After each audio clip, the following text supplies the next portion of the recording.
bienvenue sur ma chaîne, la bibliothèque d'Emilia. Aujourd'hui, on se retrouve pour l'introduction d'un nouveau genre de vidéo que j'avais envie de faire. Rassurez-vous, c'est très simple. Je n'ai pas encore le nom de cette vidéo, mais ça viendra, vous en saurez plus dans les plans suivants. Quoi qu'il arrive, on est le 1er janvier, je n'ai encore rien fait en termes de lecture, tout simplement parce que je prépare cette vidéo depuis quelques semaines déjà, et j'ai décidé de demander à 5 de mes amis qui sont sur YouTube et ou sur Instagram de me faire leur top 10 de l'année. Parmi cette liste, je vais en choisir un. Bon, je vous avoue que j'ai déjà à peu près choisi quand j'ai lu les listes, bien qu'il peut y avoir un retournement de situation à tout moment. Et je vais les lire chacun et je vais les noter.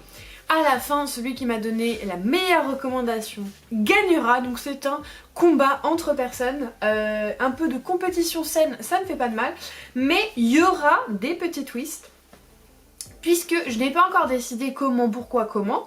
Mais je vais donner des quarts de point, demi-point, voilà, des choses comme ça, à par exemple la personne qui a le plus de mes coups de cœur de 2022 sur sa liste, qui a le plus de livres que j'ai déjà lus dans sa liste, voilà, vous allez comprendre. Mais aussi, je vais sûrement accorder un bonus à la personne qui a les goûts littéraires les plus éloignés de moi pour pas qu'elle parte désavantagée. Il faut que je fasse ça dans ma tête pour essayer de trouver un truc équitable, mais ça viendra à la fin de la vidéo. En attendant, on est là pour choisir ce qu'on va lire pendant ces 15 prochains jours et on va commencer à regarder les listes que j'ai un petit peu en tête, mais pas totalement.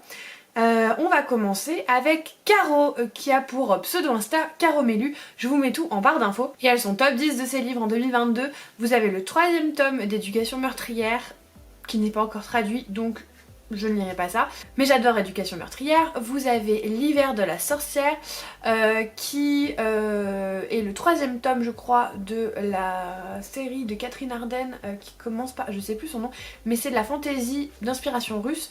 Je n'ai pas accroché avec le 1er tome, donc j'ai DNF la saga, donc je ne lirai pas ça non plus. Nous avons Our Violent Ends qui a été un coup de cœur mais absolu, que j'ai déjà lu, du coup je ne prendrai pas ça. Zodiac Academy, la saga, ça fait un petit moment que je louche dessus. C'est d'ailleurs je pense ce que je vais lire pour Caro. L'or que j'ai lu, que j'ai pas trop apprécié. The Stardust Thief que j'ai lu et que j'ai grandement apprécié. This Vicious Grace de Emily Ted que j'ai adoré, mais adoré, une de mes meilleures lectures VO de l'année, et donc du coup je l'ai déjà lu. Déraciné de Naomi Novik, alors j'hésitais entre Zodiac Academy et Déraciné, mais j'ai pas Déraciné sur moi, je l'ai pas acheté, donc je le note pour plus tard, mais ce sera pas ce que je vais lire dans cette vidéo. Midnight at Everwood, c'est de l'anglais aussi, et pour le coup je crois que c'est une réécriture du conte de Casse-Noisette, mais il me tente pas des masses. Et La marque des anges de Lenny Taylor, j'aimerais déjà finir la saga principale, enfin pas principale, mais la saga que j'ai entamée du faiseur de rêve de Lenny Taylor avant d'en commencer une autre, ce serait quand même pas mal. Du coup pour Caro, on va lire le 1er tome de la saga Zodiac Academy. C'est en anglais, c'est de la romance fantasy avec une école de magie, c'est tout ce que je sais, et surtout je l'ai sur liseuse, je l'ai pas en physique.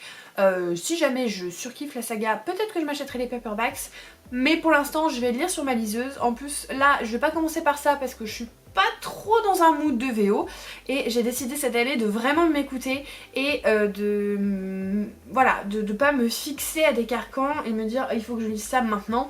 Donc je le lirai pendant les 15 jours, mais pour l'instant je le sens pas trop, donc on lira ça plus tard, mais j'ai choisi Zodiac Academy. Ensuite on va passer à ma chère Maud de Maud and Her Sweet Books sur Instagram. Et alors là je pense que c'est par rapport à Maud que je pense que je vais ajouter des points bonus, parce que pour le coup elle aura vraiment 0 point bonus, mais le livre qu'elle a choisi c'est potentiellement un coup de cœur, donc voilà, peut-être qu'il y aura un petit point bonus pour Maud, parce que pour le coup sa liste est très éloignée de ce que je lis, puisque déjà elle ne lit pas ou très peu de fantasy.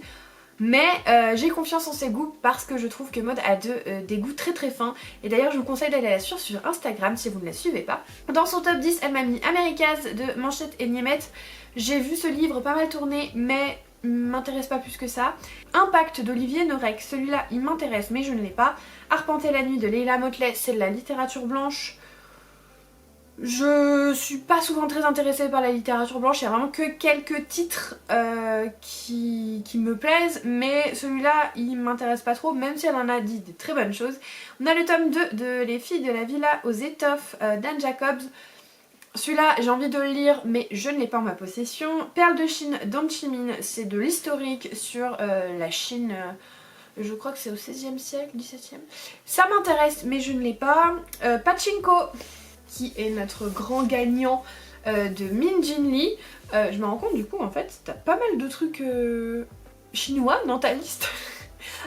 C'est un roman qui à la base était publié chez Charleston et c'est ici en poche, c'est chez HarperCollins, et on est dans la Chine des années 30, non on est dans la Corée même des années 30, avec une jeune fille qui tombe enceinte et qui se rend compte que son amant est déjà marié, qui est super, et qui lui propose quand même de devenir sa deuxième épouse, hein, grande joie, mais elle va décider de finalement se marier avec un chrétien et choisir une autre voie pour mener sa vie. Je sais que ça va être adapté en plus en série télé, où ça a déjà été adapté, je viens de vérifier, ça a déjà été adapté sur Apple TV, je ne l'ai pas, mais bon déjà je vais lire le livre, après on verra. Mais je crois qu'il va y avoir une suite, en tout cas c'est un livre qui me fait de l'œil et que j'en ai entendu franchement que des super choses depuis qu'il est sorti, de personnes en qui j'ai toute confiance en plus. Donc ce sera le livre que j'ai choisi pour Maud, mais on va continuer quand même sa liste parce qu'elle n'est pas terminée. Il y a Campus Driver, c'est de la romance et pour le coup ça m'intéresse pas du tout. D'ailleurs je suis très étonnée de trouver ça chez toi. Ensuite on a Le Restaurant de l'amour retrouvé d'Ito Ogawa, ça me tente pas des masses non plus. L'Empire des loups de Granger, Granger ça me fait un peu peur parce que j'ai peur que ce soit un peu trop trash, donc je m'y aventure pas trop, mais je comprends pourquoi c'est là.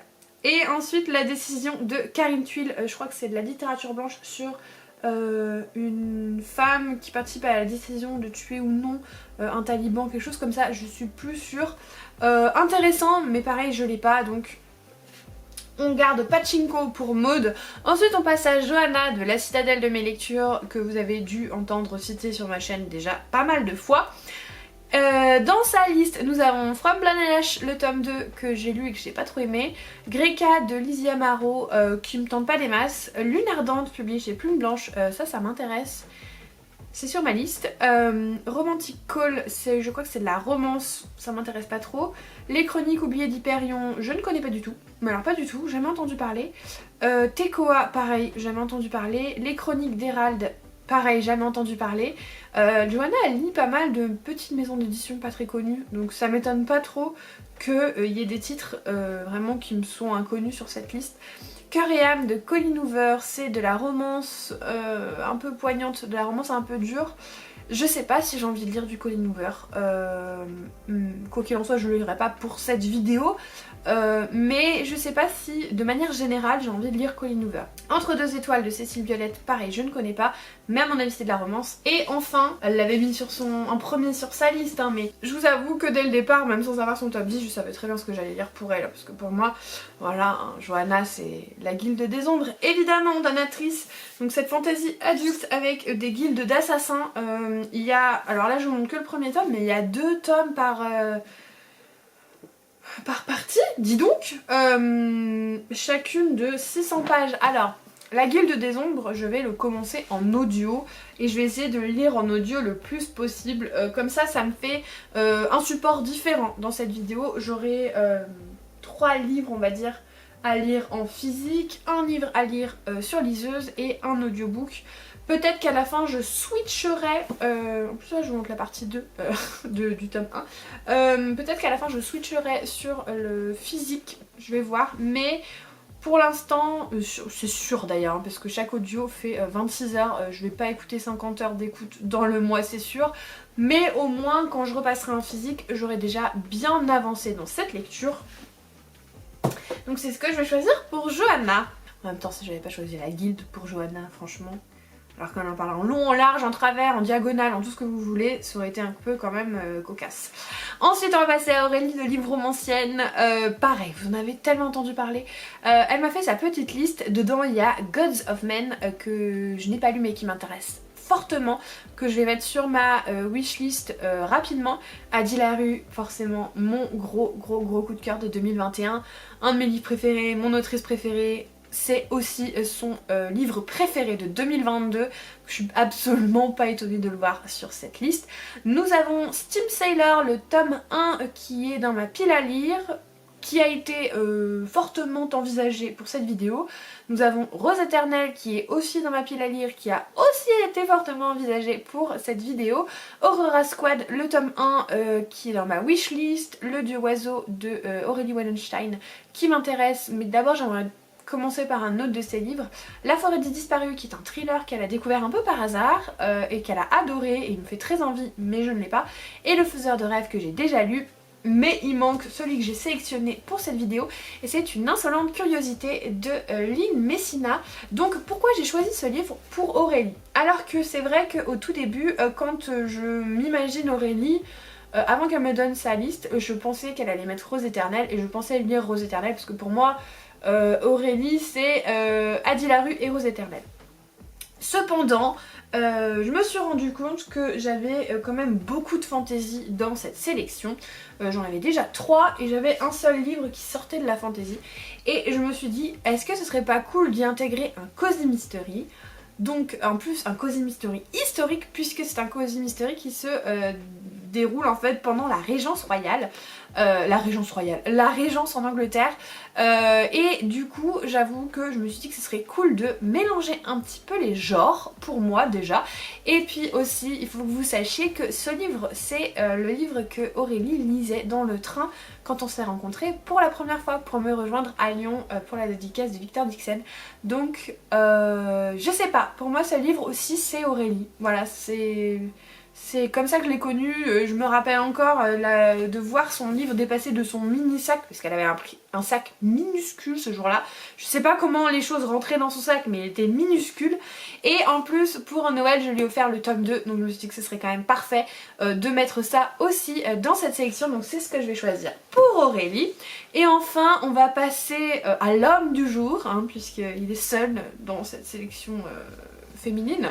Il s'agit de Dylan de Vintage Nelly Books. Pareil, c'est 5 personnes dont je vous parle assez régulièrement. Je vous mets tout, que ce soit leur chaîne YouTube ou leur Instagram en barre d'infos. Et Dylan, il m'a fait une sélection où j'avais pas beaucoup de choix puisque j'ai quasiment tout lu. Je pense d'ailleurs que c'est celui où j'ai lu le plus et où j'ai eu le plus de coups de cœur. On a Crescent City 1 que j'ai lu l'année dernière et qui avait été un gros coup de cœur.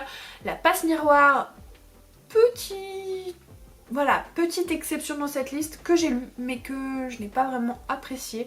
Enfin c'est pas que je l'ai pas apprécié mais j'ai pas la hype que tout le monde a.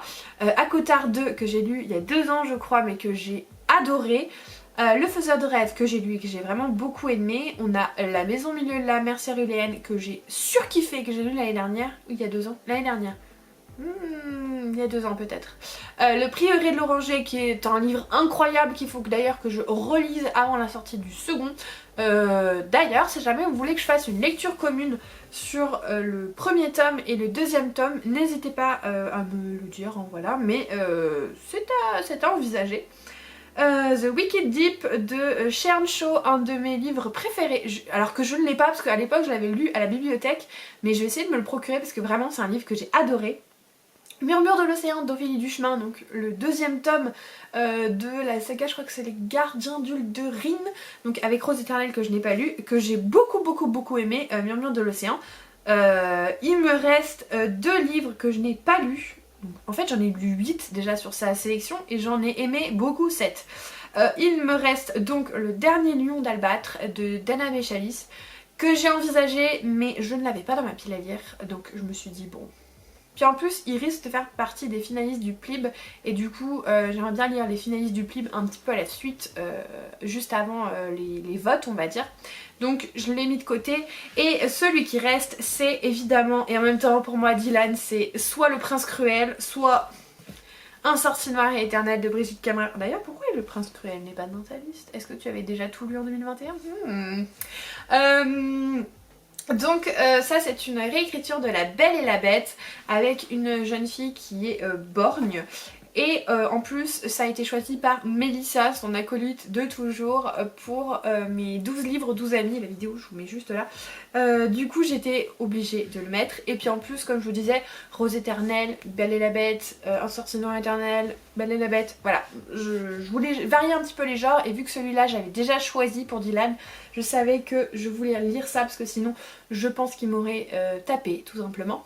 C'est je pense celui que je vais commencer puisque j'ai décidé de le lire avec Audrey en lecture commune, donc je vais commencer par ça, mais surtout là je vais aller faire un peu de rangement parce que c'est le premier et que j'ai envie que ce soit rangé chez moi. Et du coup avant de commencer ça tout à l'heure en physique, je vais me mettre l'audio de la Guilde des Ombres. Voilà. Je vais vous laisser pour l'instant, je vous referai des petites updates au fur et à mesure de mes lectures. Je me demande bien qui va gagner. J'aime bien le fait que voilà, il y a une compétition, ça me... Puis en plus je ne participe pas, donc je ne pourrais pas être dégoûtée parce que j'ai perdu, puisque je ne suis quand même, il faut l'avouer, pas une très bonne perdante. Donc là c'est cool parce que du coup je ne participe pas à la compétition, c'est juste moi qui maîtrise le tout, donc c'est pas plus mal. Bref, je parle, mais le ménage ne se fera pas tout seul. Donc je vous dis à demain pour une première update sur cette battle des recommandations livresques. Hello, on est lundi et aujourd'hui j'ai bien travaillé puisque comme vous le voyez le décor a changé. J'ai complètement réagencé la pièce dans laquelle je filme puisque j'ai rajouté une Billy et j'ai tout vidé pour tout réinstaller derrière moi. Comme vous voyez il y a encore des zones de vide intersidéral, mais ne vous inquiétez pas, ce sera très vite rempli. Donc petite update sur les livres que j'ai commencé. J'en suis déjà ici pour Un sorcier noir et éternel et je sais pas si vous voyez mes petits post-it, mais j'aime beaucoup. On va suivre l'histoire de Harper qui, alors je sais pas pourquoi, dans plein de vidéos j'ai dit qu'elle était born, mais absolument pas. Elle a une paralysie cérébrale, ce qui fait qu'il y a une partie de son corps qui ne fonctionne pas très bien. Et elle boitille un petit peu, en fait sa jambe elle a un petit peu du mal à s'en servir tout simplement. Je sais pas pourquoi j'ai dit qu'elle était born, je sais pas où j'ai lu ça, où j'ai imaginé ça, mais voilà. Et en fait elle va être témoin d'une tentative d'enlèvement sur une jeune fille et du coup en s'interposant elle va finir par être la jeune fille enlevée à sa place.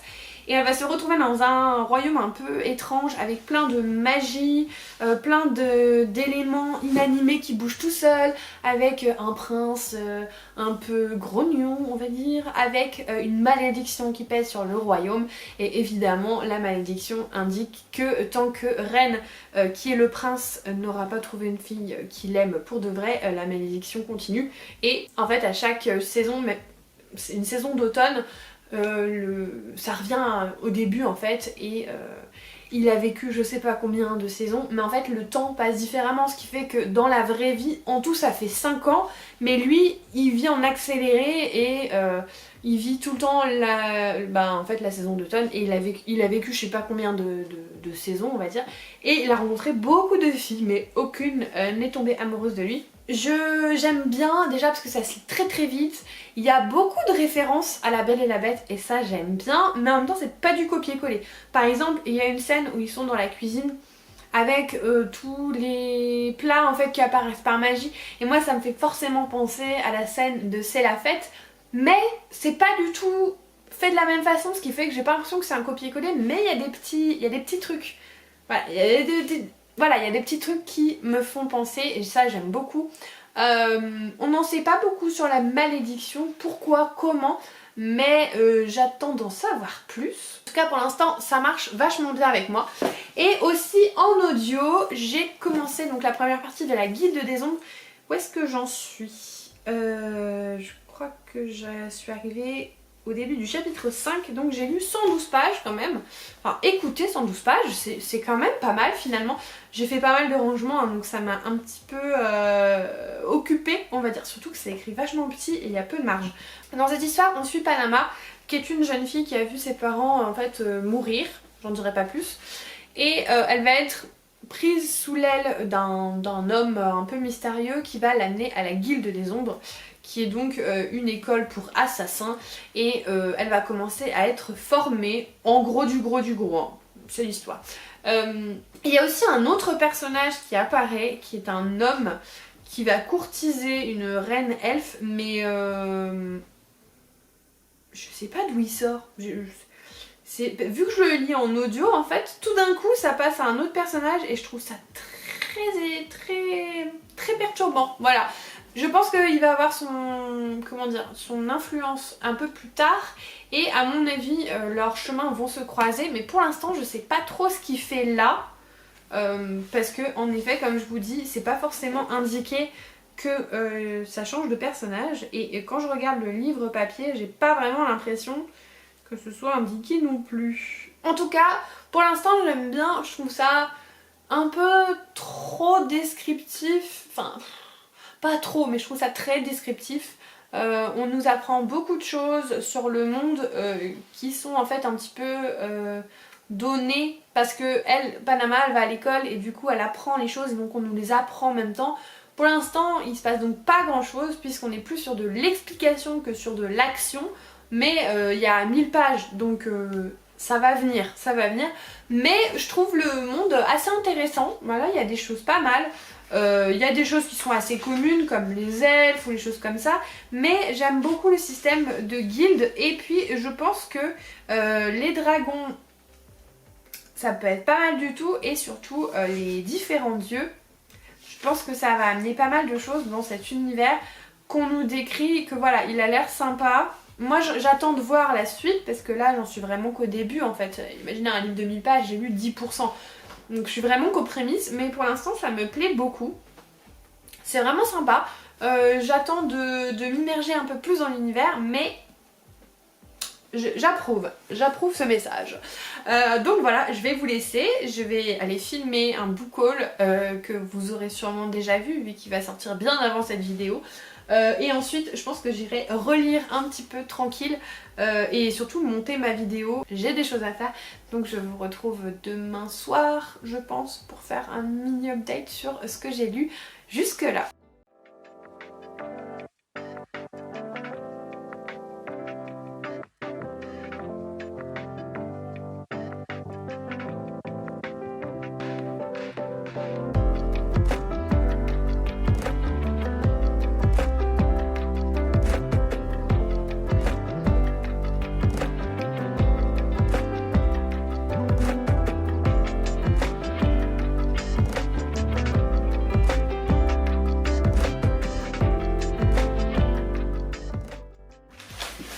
Tout le monde, on est mardi, je rentre du travail et avant de faire un petit update sur mes lectures, je tenais à vous montrer ceci que j'ai déjà ouvert.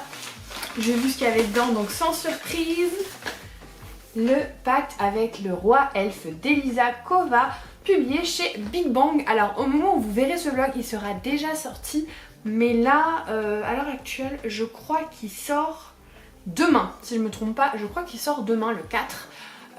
Il me donne très envie, surtout que les premiers retours que j'en ai lus sont juste exceptionnels et de personnes en plus voilà, en qui j'ai confiance, donc ça me donne très envie. Merci beaucoup Big Bang pour cet envoi.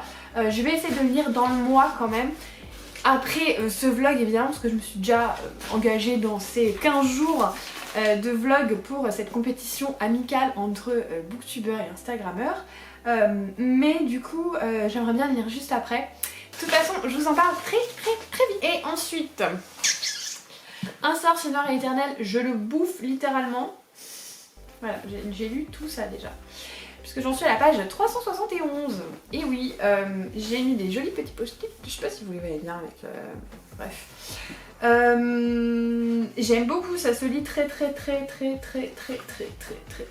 vite. Voilà, sachez-le. C'est un truc qui se dévore, qui est facile à lire et clairement je pense que c'est impossible d'avoir une panne de lecture avec ce genre de livre. On en apprend un peu plus, mais pas encore assez à mon goût sur la malédiction. Mais surtout ce qui fait la force de ce livre, je pense, c'est le personnage d'Harper qui est très drôle, qui est très spontané, qui, malgré son handicap, en fait, fait comme si elle en avait pas et je la trouve très courageuse, sans être non plus inconsciente. Puis voilà, je trouve qu'elle a des mots qui sont tendres et drôles à la fois. Ren, j'ai toujours beaucoup de mal, enfin pas du mal, mais je le trouve un peu inutile, pardon. Mais pour l'instant je le trouve un peu, voilà. Alors que Grey, je trouve qu'il a une personnalité un peu plus complexe, un peu plus à approfondir justement. Alors que Ren, il est un petit peu en boucle sur je suis un méchant, j'ai tué toute ma famille, voilà. Et je le trouve pas faramineux comme personnage pour le moment. Il me fait un petit peu penser à Tamlin dans ACOTAR. Voilà. Après, j'aime beaucoup ma lecture, je lis en plus avec Audrey de Koukali et on se marre bien toutes les deux, on aime beaucoup cette lecture.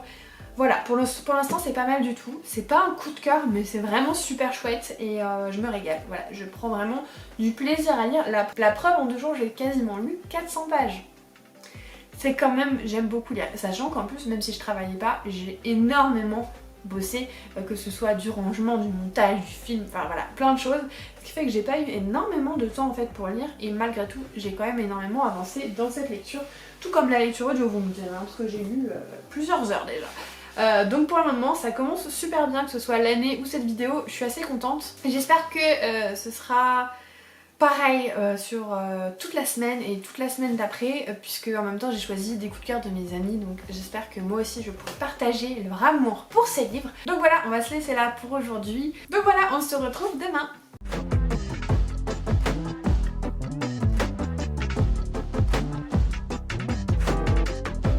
La semaine de reprise est très dure. On est mercredi soir, je rentre. J'ai passé un petit moment en très bonne compagnie avec Maud, dont vous entendrez parler un peu plus tard dans cette vidéo, même si j'en ai déjà parlé au tout début. On est dans un bar à chocolat, on a bu un chocolat chaud viennois, incroyable. Bref, c'était génial. Et surtout, on s'est échangé nos cadeaux de Noël et... Alors, elle me fait trop rire, oui, je t'affiche, parce que on s'était fait une liste et elle m'a pris quelque chose qui était hors de ma liste, mais qu'elle avait envie qu'on lui offre. Elle me fait trop rire. Mais là où elle a eu tout juste, c'est que j'étais sur le point de le mettre sur ma wishlist parce qu'il me donne énormément envie.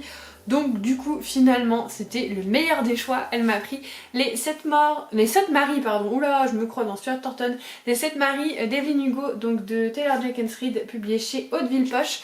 Et en vrai il me donnait trop envie, donc je suis super contente qu'elle, vraiment je suis super contente qu'elle me l'ait prise. En plus elle m'a dit qu'on serait une petite LC, donc... Et oui il y a un sticker mais il s'enlève, donc... Heureusement qu'il s'enlève. Et donc c'est une star du cinéma de l'époque du Golden Age qui relate ses mémoires à une jeune journaliste, et on va donc suivre cette star dans son ascension, dans sa vie personnelle, tout ça, et franchement il me donne trop envie. J'en ai entendu que des très bons avis, donc merci Maud, merci beaucoup. Elle m'a offert aussi un petit masque à la noisette et une crème pour les mains. Donc voilà, on a passé vraiment un chouette moment. Je l'aime trop Maud, si jamais vous la suivez pas sur Instagram, parce que je vous mets tout le monde dans la barre d'infos, et que vous aimez tout ce qui est un peu thriller, roman historique ou même littérature générale, notamment tout ce qui est un peu Game Master. Et en plus elle est drôle, elle est gentille, donc voilà, foncez vous abonner. Et ma boîte nous a offert à Noël des chèques cadeaux, enfin des cartes cadeaux en fait, et je me suis dit que comme l'année dernière j'allais acheter toutes les suites de saga, les premiers tomes que je n'ai pas encore pour me forcer à les lire, et du coup je suis passée à la FNAC et j'en ai profité pour prendre le tome 3 de Bretzel et Beurre Salé de Margot et Jean Lemoyle, publié chez Calman Levy. C'est donc le tome 3 d'un Cozy Mystery à la française, à la bretonne, avec Catherine qui est une quinca qui débarque de son Alsace natale en Bretagne et qui va ouvrir un restaurant de choucroute jusqu'à ce que quelqu'un soit assassiné dans son restaurant, et donc elle va mener l'enquête. Là on est sur le 3e tome et je crois qu'il y a son ex-mari qui débarque dans sa vie. Je veux pas trop savoir plus, j'avais vraiment adoré le 1er tome. Le 2e était un peu en dessous à mon avis, donc à voir le 3e tome, mais les auteurs sont trop gentils en plus, donc voilà, je l'ai pris parce que ça faisait très longtemps que j'ai lu le 2, je crois que ça va faire 8 ou 9 mois et j'avais toujours pas acheté la suite. C'est chose faite. Du coup je pense qu'en janvier je vais vraiment me prendre toutes les suites de saga que j'ai pas dans ma bibliothèque, alors pas tous les tomes, par exemple... je sais que le Sorceleur il me manque 4 tomes, mais je vais juste prendre le prochain, celui qu'il faut que je lise après. pour les avoir dans ma pile parce que sinon en fait je les oublie. Donc je ne les lis pas et je continue pas mes séries. Donc vous vous rappelez, cette année on continue les séries et on essaie d'en commencer moins, dit-elle, alors qu'elle en a déjà commencé 2 dans cette vidéo et que c'est pas fini. Bref, en ce qui concerne mes lectures, La Guilde des Ombres, j'ai écouté qu'un seul chapitre. J'ai pas trop écouté aujourd'hui, ce qui fait qu'il s'est pas passé grand chose. J'ai dû lire, c'est l'équivalent de 25-30 pages peut-être. Et il s'est pas passé grand chose, on est toujours dans l'apprentissage de Panama, donc clairement pas grand chose à vous dire de plus. Par contre, j'ai bien avancé dans la sorcière noire éternelle, je pense que j'en ai eu 150 pages, je l'ai pas avec moi mais clairement il est tard, flemme d'aller le chercher. J'aime toujours autant, là en plus on a vraiment les enjeux qui se dessinent, c'est vraiment chouette comme lecture. C'est toujours pas un coup de cœur mais c'est vraiment chouette. Je continue à dire que Ren est pas palpitant même s'il commence, voilà, il commence à être intéressant. Mais moi c'est Grey qui m'intrigue le plus et surtout j'adore le personnage de Harper, c'est un personnage que j'aime beaucoup. Donc on va voir. Je sais que Audrey, avec qui je l'ai lu en lecture commune, l'a déjà terminé, elle l'a bouffé les 200 dernières pages qui restaient jusqu'à minuit et demi je crois hier pour le finir, donc elle me donne très envie de lire la suite évidemment. Je pense pas que j'aurai le temps de le finir ce soir mais je le finirai sûrement demain parce que je suis claquée là ce soir. Je suis caput de Draconis et du coup je vais aller faire à manger et je vais continuer. Mais pour le moment c'est vraiment une chouette lecture. Ça se lit tellement vite. Et du coup, bonne résolution de l'année, voilà, je vais lire le tome 2 en février et je lirai du coup le tome 3 à sa sortie en mars. Comme ça j'aurai fini une saga, wouh! Ça comptera pas comme des sagas commencées que je n'aurais pas terminé, voilà. Faut prendre le taureau par les cornes parfois. Mais en fait, vu que j'ai vu qu'il sortait en mars, je me suis dit ce serait trop cool d'en faire un par mois, puis comme ça, on n'en parle plus. Et puis en plus, comme ça, je pourrais vous faire une vidéo spéciale sur la saga pour vous dire ce que j'en ai pensé, sans spoil, comme toujours. Et puis voilà. Donc je vais vous laisser, je vais aller faire à manger. Je vous laisse et on se dit à demain!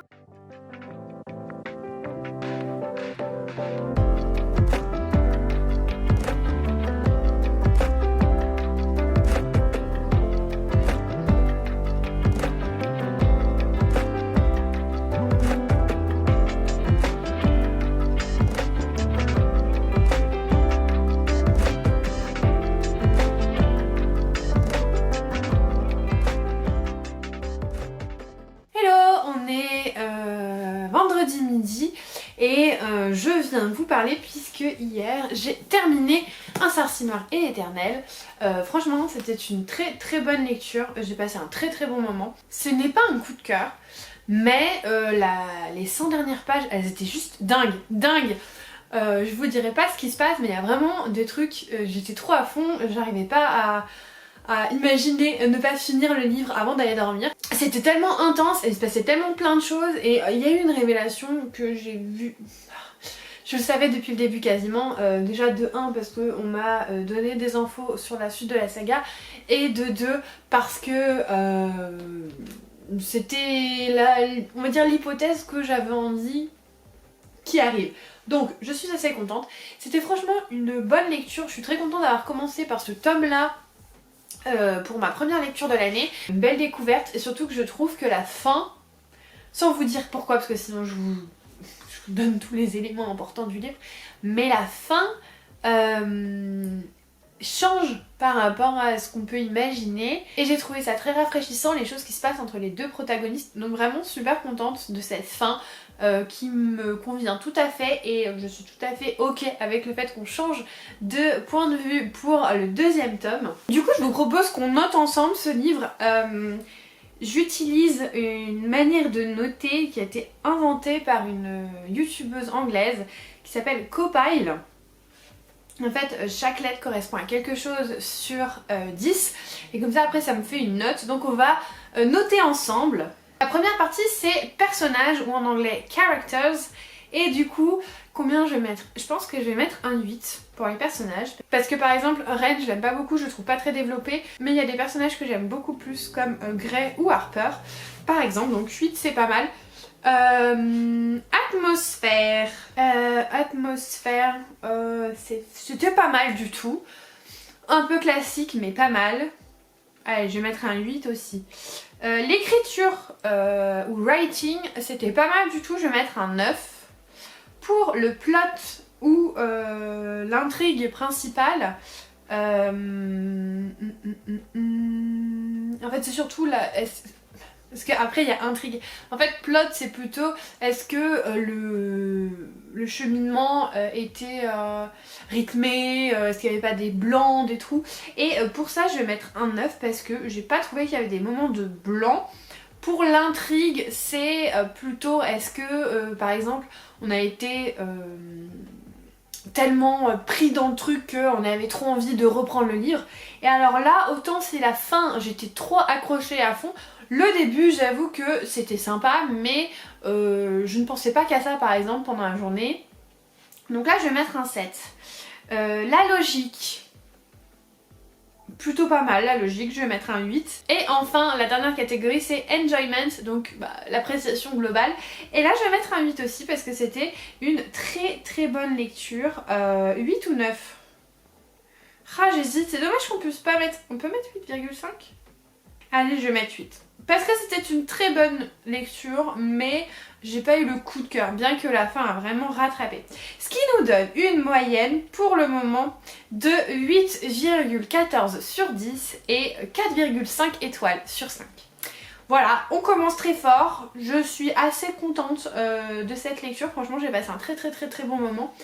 Et j'ai hâte de découvrir la suite et de finir la trilogie assez rapidement parce que... Pourquoi pas, vu que je peux. Là je vais attaquer Une insolente curiosité qui est le livre de Aurélie, puisque comme ça me fait changer un petit peu les genres, et puis en plus il est assez petit, donc je pense que je le lirai assez rapidement, peut-être entre aujourd'hui et demain. J'aimerais bien parce que si je le finis demain soir, ça veut dire que dimanche je peux commencer Zodiac Academy. Enfin bon, je blablate, mais va falloir que je me remette au travail. Donc je viendrai vous faire un petit update demain et je vous dis à plus tard.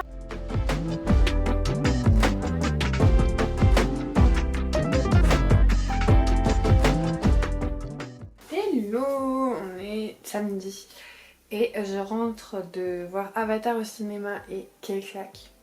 Mais quelle claque, un truc de fou. Vraiment l'histoire et le visuel, les deux étaient assez fous.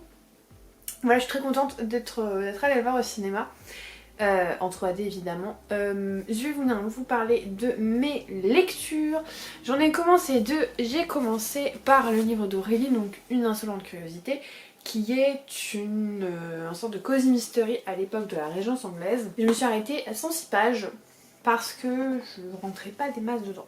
Je sais pas pourquoi, mais je suis pas méga fan de la plume que je trouve trop descriptive. Sortant d'un livre avec beaucoup de dialogue, ça me fait un changement. Et puis surtout je trouve que il y a beaucoup de blabla pour peu d'enquêtes. Alors je me dis c'est peut-être le début, mais je sais que ça m'avait fait ça aussi avec les enquêtes de Lady Rose de MC Beaton. J'avais trouvé que l'enquête était presque inexistante et que c'est un prétexte. Et j'espère que ça va pas être ça, parce que j'aimerais bien l'apprécier ce livre. Pour l'instant, je ne suis pas convaincue, parce que pour moi, comme je vous dis, il y a trop de blabla, trop de... Et pas du blabla dialogue, trop de descriptions sur des choses qui m'intéressent pas forcément. J'aime bien les romans historiques, j'aime bien la Régence, mais là, ça me paraît un peu trop... et trop... un peu cliché, voilà.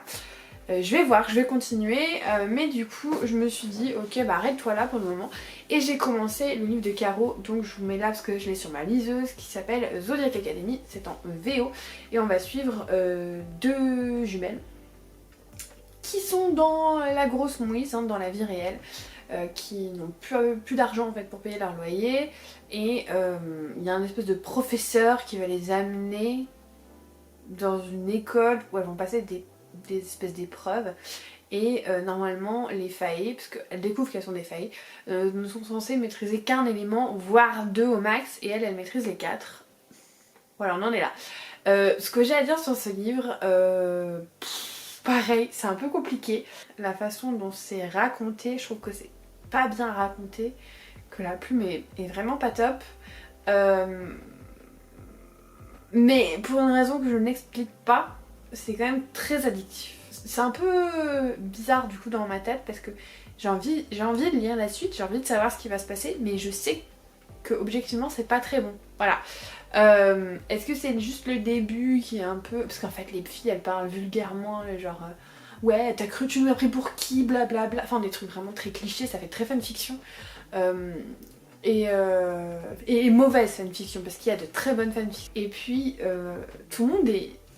mais genre d'un désagréable. Moi si on parlait comme ça, je serais là genre mais pour qui te prends-tu en fait? Enfin ça va, oui, respecte-moi un minimum. Et du coup c'est ça qui fait que je suis un peu perplexe, c'est que à la fois je sais que c'est pas très bon, et à mon goût, je dis pas que c'est universellement pas très bon, mais à mon goût c'est pas ouf, mais je suis quand même addict. J'ai trop envie de lire la suite. Bon, j'ai lu que 40 pages, hein, mais j'ai trop envie de savoir ce qui va se passer. C'est vraiment la première fois que ça me fait ça avec un livre. C'est très chelou. D'habitude, si j'aime bien, c'est que objectivement, je trouve que c'est bon. Et... c'est bizarre. Bref, du coup, là, je vais faire un petit peu de montage pour ce vlog-là, histoire de prendre un peu de l'avance. Et ensuite, je vais continuer ma lecture de celui-là, je pense. En espérant être peut-être dans un meilleur mood, parce que peut-être qu'hier j'étais fatiguée et que j'avais pas envie de faire d'efforts, ce qui arrive parfois. J'ai espoir en tout cas d'apprécier ce livre, donc je vais continuer. Mais voilà, ça a très bien commencé et les 2 livres d'après ça n'a pas été pour le moment une grande réussite. Donc voilà, je vais aller faire un peu de montage, lire un peu et puis de toute façon on se retrouve demain. Salut! Salut! On est lundi et je vous prends pendant ma pause déj, pendant que mon repas est en train de chauffer puisque je suis en télétravail aujourd'hui. Je ne vous ai pas pris hier parce qu'on était dimanche, que j'avais la flemme et que le dimanche c'est fait pour se reposer, mais du coup j'ai pas mal de choses à vous dire. On va commencer par un livre que j'ai terminé, donc Une insolente curiosité de Lynn Messina. Pour rappel, c'était le livre d'Aurélie. J'avoue que j'ai été un peu plus convaincue par la fin de cet ouvrage, que j'ai trouvé un peu plus porté sur l'enquête et un peu moins par ses pensées intérieures, parce que en fait moi ce que je reproche le plus à ce livre, c'est que déjà de 1, l'équilibre entre historique et cosy mystery pour moi n'est pas respecté. On a beaucoup plus d'historique et beaucoup plus de tergiversion sur les bonnes convenances et compagnie que d'enquête. Et la deuxième chose que je reprocherais un petit peu à cette histoire, c'est que je trouve qu'on passe beaucoup plus de temps à en fait entendre les pensées du personnage principal qui se dit en fait je dois faire ça, je dois faire ça, je devrais faire ci, je devrais faire ça, plutôt que de voir l'action. J'ai l'impression qu'on passe trop de temps dans ses pensées et qu'il n'y a pas assez d'enquête. Voilà, ça améliore un petit peu à la fin. J'avoue qu'à la fin on est un petit peu plus dans l'enquête, on est un peu plus dans l'action au niveau de Béatrice et au niveau du duc, mais ça a mis trop longtemps à arriver en fait. Et je suis un peu déçue, voilà. J'ai pas été convaincue. C'était pas une mauvaise lecture, c'est une lecture sympa, mais j'ai pas été convaincue par la trame et par le rythme de cette histoire. Je pense que c'est vraiment le rythme qui pour moi est un gros problème. Du coup je suis allée chercher mon téléphone afin qu'on puisse faire tout simplement la notation ensemble. Au niveau des personnages, je mettrais un 7 parce que les personnages étaient sympathiques. Au niveau de l'atmosphère, je vais mettre un 7 aussi parce que c'était plutôt pas mal. On était bien dans la Régence, mais je mettrais pas plus parce que je trouvais qu'au niveau de l'atmosphère, on n'était pas très cosy mystery. Enfin, c'était pas assez mystère. Voilà. Au niveau de l'écriture, là... trop de descriptions inutiles. Je trouve, par exemple, il y a 6-7 lignes sur le petit déjeuner, les tartines qu'elle mange, et pour le coup, je trouvais que ça m'a fait tilt et je me suis dit ça n'a pas vraiment d'intérêt dans l'histoire, donc je mettrais 6. Ouais, 6. Au niveau de l'intrigue principale, là aussi, je vais mettre 6. Non, je vais mettre 7. Je vais mettre 7 pour l'intrigue. Par contre, pour le plot, donc le résumé de base, par contre pour l'intrigue, je vais mettre 5. Parce que pour moi, le rythme, ça allait pas du tout. Au niveau de la logique, je dirais que finalement c'était assez logique, l'enquête. Du coup je vais mettre 8 parce qu'au niveau de la logique je trouvais que c'était pas mal. Et au niveau de l'appréciation globale je vais mettre un Voilà, je vais mettre un 7. Ce qui nous fait une moyenne de 3,5 étoiles sur 5 et 6,7... non, 6,71 même sur 10. Donc, pour l'instant, vous le voyez, Dylan est en tête, hein, de loin pour le coup. Là aussi, je vais jeter un pavé dans la mare puisque j'ai abandonné Zodiac Academy. J'avais commencé Zodiac Academy pour Caroline, du coup je lui mets une croix, je lui mets même pas une note parce que je suis arrivée à 50% et en fait j'ai arrêté. Je comprends la hype, je comprends pourquoi beaucoup de personnes aiment. Je pense juste que Zodiac Academy c'est ça passe ou ça casse. Soit vous êtes à fond, soit ça va pas du tout et moi je fais partie de cette catégorie là où ça allait pas. Il y a beaucoup trop de harcèlement. Alors je sais que c'est la trame même de la saga et qu'il y en a qui sont pas dérangés. Moi ça me dérange beaucoup, du coup je préfère pas m'infliger ça un peu plus longtemps. Et puis par contre, il faut le dire, l'univers est vraiment a vraiment beaucoup de potentiel. Cet univers est très vaste et il y a beaucoup de choses très sympas, tous les trucs par rapport à l'astrologie, j'ai super kiffé, mais tous ces éléments que j'ai beaucoup aimé, l'astrologie, l'univers et tout, ça n'a pas réussi à supplanter le fait que je détestais les personnages et que j'étais très mal à l'aise par rapport à tout ce harcèlement que les protagonistes principales subissent, même les grandes personnes se comportent comme des enflures. Voilà, j'ai eu vraiment beaucoup de mal. Donc Caro est hors jeu, tout simplement, mais il faut dire que Caroline elle avait quand même des grosses pépites sur sa liste et je crois que c'est la seule à avoir un de mes coups de cœur de 2022 dans sa liste de 2022. En même temps on l'a lu ensemble. Donc voilà, gros bisous Caro quand même, hein, tu as une liste merveilleuse, mais Zodiac Academy, comme je te l'ai déjà dit par message avant, malheureusement pour moi ça ne l'a pas fait. Du coup on n'a plus que 4 contestants, hein, sachant que je garderai dans la course parce que je n'ai pas encore attribué mes points bonus et tout peut changer, on sait jamais, voilà. Jusqu'à la fin, tout peut changer. Tout ça pour dire que donc il me reste le livre de Johanna à lire. J'en suis à presque la moitié du tome 1, donc j'ai presque fini la première partie. Je trouve que c'est beaucoup mieux parce que, comme je le disais par message, je trouve qu'on est beaucoup moins dans la description et qu'on arrive à un moment où Padma vraiment en fait elle vit son histoire et son aventure plutôt que d'écouter et en fait d'emmagasiner toutes les choses sur l'univers qu'on nous déballe un peu au début, genre tac tac tac tac tac tac tac. Et là j'ai beaucoup plus d'intérêt. Je suis un peu gênée par la relation avec son mentor que je trouve un peu... Voilà. J'aime pas trop les relations avec des écarts d'âge énormes, c'est pas un... Alors il se passe rien, hein, mais elle est trop à fond sur lui et en même temps je peux comprendre parce qu'elle a une figure paternelle qui est horrible et tout d'un coup vous avez un demi-dieu comme ça qui la sauve, qui l'amène autre part, il est beau, il est fort... Voilà, je peux comprendre, mais c'est pas le genre de relation que j'apprécie, donc j'espère que ça va partir dans une toute autre direction. En tout cas, c'est vraiment une écoute très agréable, je passe un très bon moment sur la Guilde des Ombres. Et donc il me reste encore le livre de Maud à lire qui est Pachinko de Min Jin Lee. Je sais pas pourquoi j'ai dit Pachinko, genre à l'espagnol, mais c'est pas grave. J'ai commencé hier soir, j'ai lu 86. Donc pas énorme non plus, mais je suis très intriguée par cette histoire, pas du tout dans de la fantaisie là-dedans. On suit une jeune fille qui s'appelle Sunya et qui est née en Corée dans les années 1930, au moment de la colonie... Non, 1920 et on la suit quand elle est un peu plus vieille en 1930, sous la colonisation en fait des Japonais de la Corée. Et là j'en suis vraiment qu'au début, j'en suis à ce qui a marqué dans le résumé, c'est-à-dire que elle va se laisser séduire par un riche monsieur qui, quand elle va lui dire qu'elle est enceinte, va lui dire ah mais en fait j'ai une femme et 2 enfants au Japon donc c'est pas possible, je peux pas t'épouser. On en est là, mais je trouve l'écriture vachement poétique, vachement belle et je suis très immergée dans cette histoire alors que pour l'instant il ne s'est pas passé grand chose au niveau des enjeux, mais j'ai déjà ressenti beaucoup d'émotions, surtout par rapport au père de Sunya. J'ai trouvé que c'était très joliment raconté. Donc voilà, ça part très bien. Hâte de voir la suite parce que hier en plus j'étais un peu claquée, je m'endormais un petit peu sur le dernier chapitre. Donc hâte de recommencer ça en fin de journée.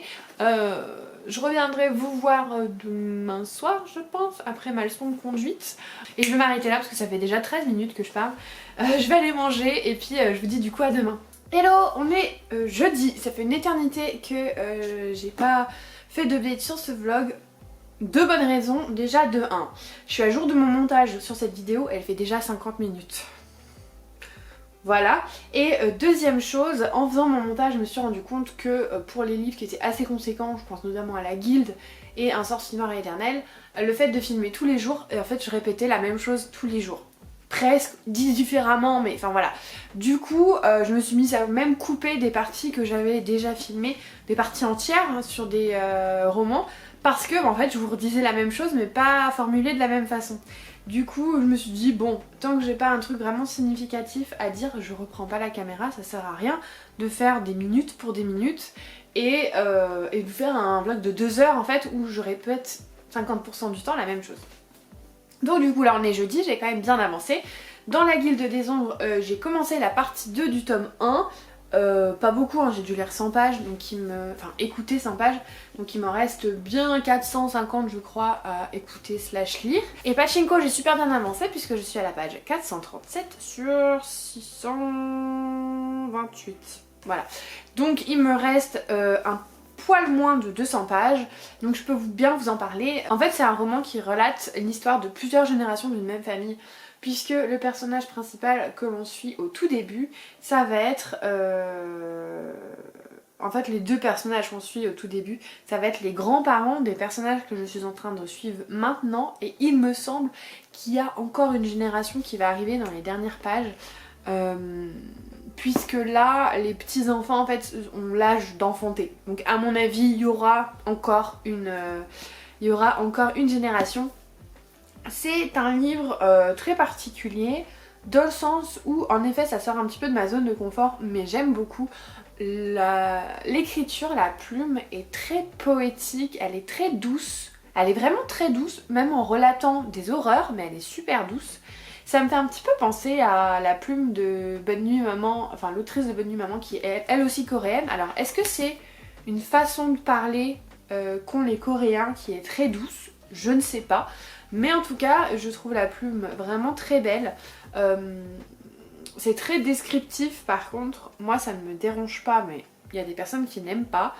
Et on n'est pas sur un but précis, puisqu'on suit vraiment une famille sur 60, 80 ans, 60 ans, enfin vraiment très longtemps, et du coup en fait c'est juste une histoire de vie à travers les générations, à travers les problèmes qu'il y a eu en Corée, au Japon, avec la Seconde Guerre mondiale, avec le racisme des Japonais envers les Coréens quand ils ont essayé de s'installer au Japon, parce que la Corée c'était un pays très pauvre. On a des bribes du début de la scission entre la Corée du Nord et la Corée du Sud.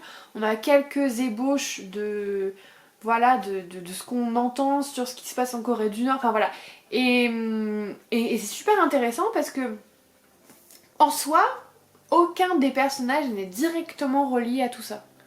Il y en a aucun qui va faire la guerre, il y en a aucun qui meurt dans des explosions par exemple atomiques, enfin voilà.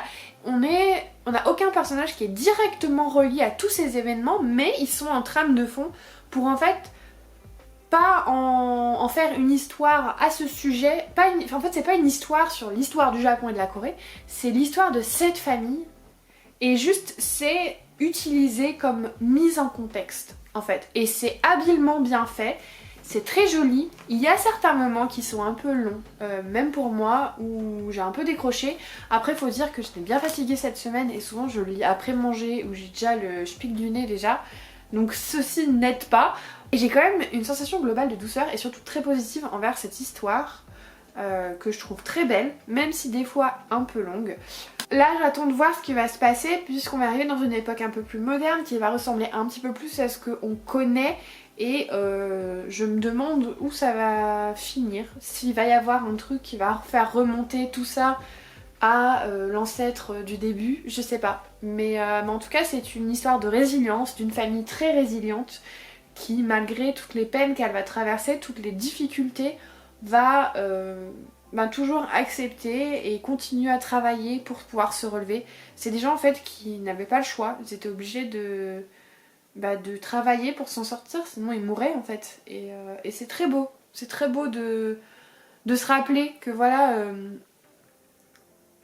surtout à notre époque, il y a quand même beaucoup de personnes qui sont nées dans des conditions qui sont privilégiées. Maintenant on est tous obligés d'aller à l'école, donc on travaille pas. Enfin, alors que les enfants à cette époque-là, ils étaient obligés de travailler dès 10 ans au champ, enfin voilà. Et c'est bien de se rappeler qu'il y a des époques où les personnes étaient quand même beaucoup moins chanceux que nous. Même si à notre époque, il y a encore des personnes qui sont dans des situations précaires et compagnie, hein, je dis pas le contraire. Mais en tout cas, les enfants sont obligés d'aller à l'école. Donc pendant une certaine période, voilà, il y a une période où ils peuvent s'instruire, enfin voilà, et c'est des choses, je pense qu'on oublie que finalement c'était pas tant acquis que ça. Et même en France, hein, on l'oublie, mais l'école obligatoire, c'est pas si vieux que ça finalement. Jusqu'au lycée, c'est vraiment pas si vieux que ça. Enfin voilà, du coup c'est ce que je retiens de cette histoire. Je vais... là je viens de finir de manger, donc j'ai encore un petit peu de temps avant de reprendre le travail parce que je suis en télétravail aujourd'hui. Je vais essayer de lire un petit peu, et l'idéal ce serait, si je pouvais, là il me reste 200 pages, de le finir aujourd'hui. Comme ça, dès demain, je continue la guilde en audio, mais je vais pouvoir aussi, après, quand je rentre chez moi, lire le papier, parce qu'il me reste beaucoup de pages, et il faudrait que je termine ce vlog samedi, donc dans 2 jours. On va y arriver!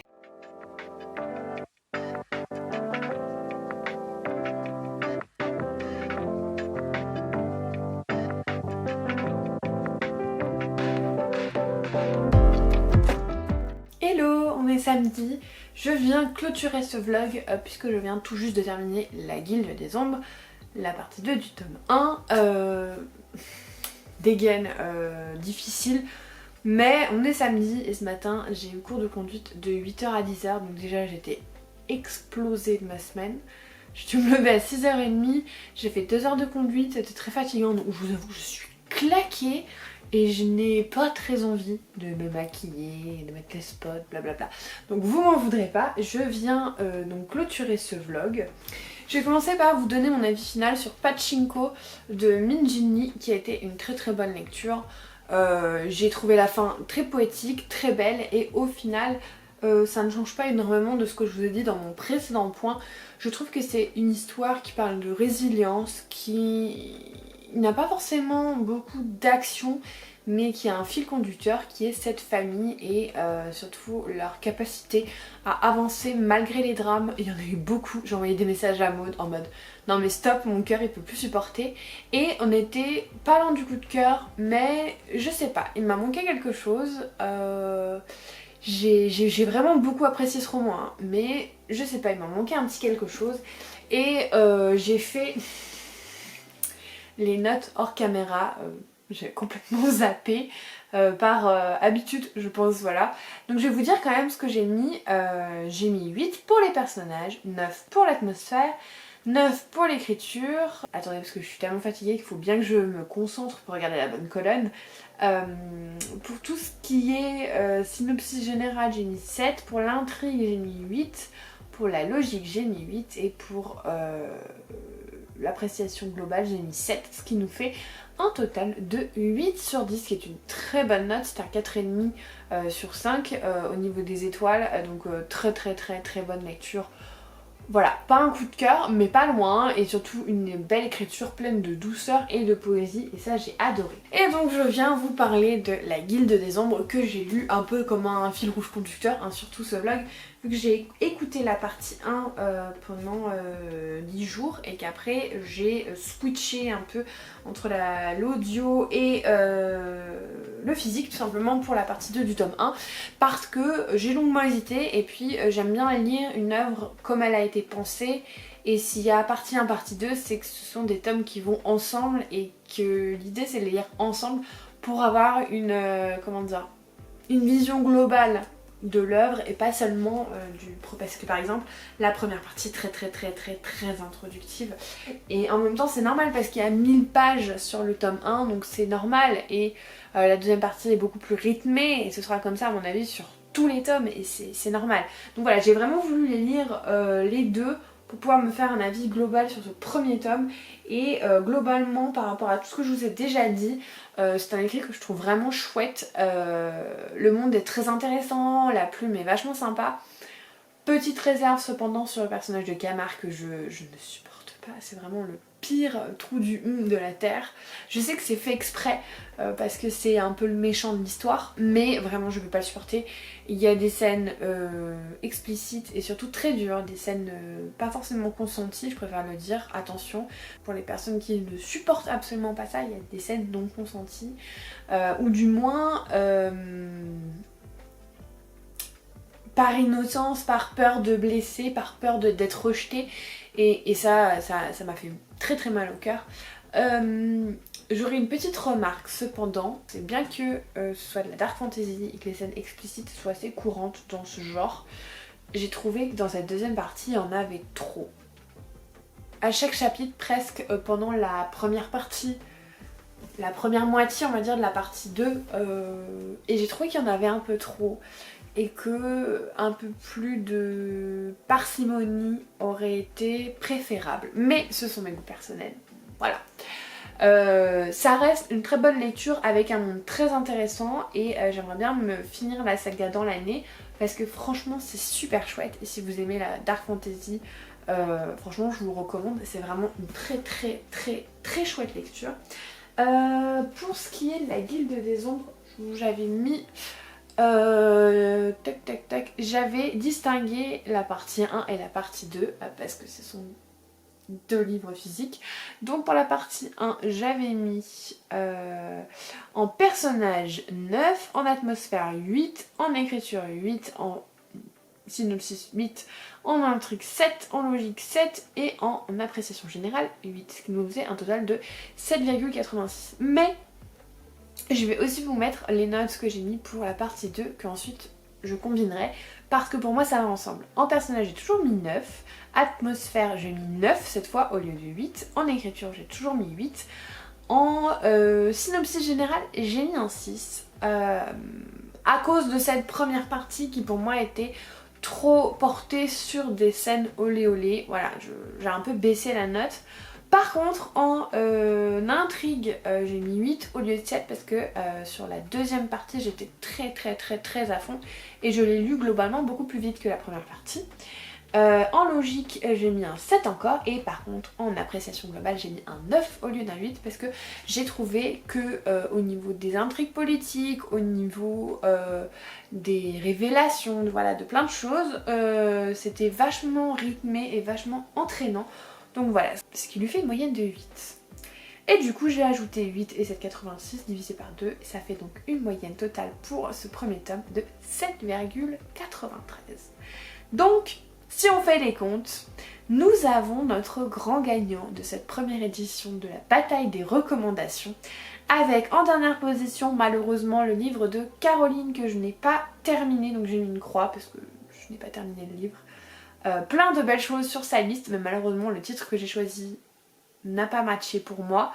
En quatrième position on a Aurélie avec 6,71 et là aussi énormément de belles lectures sur sa liste, mais le livre que j'ai choisi n'a pas réussi à me convaincre alors que je suis sûre que si j'avais eu Rose Esternelle elle aurait peut-être même gagné cette bataille.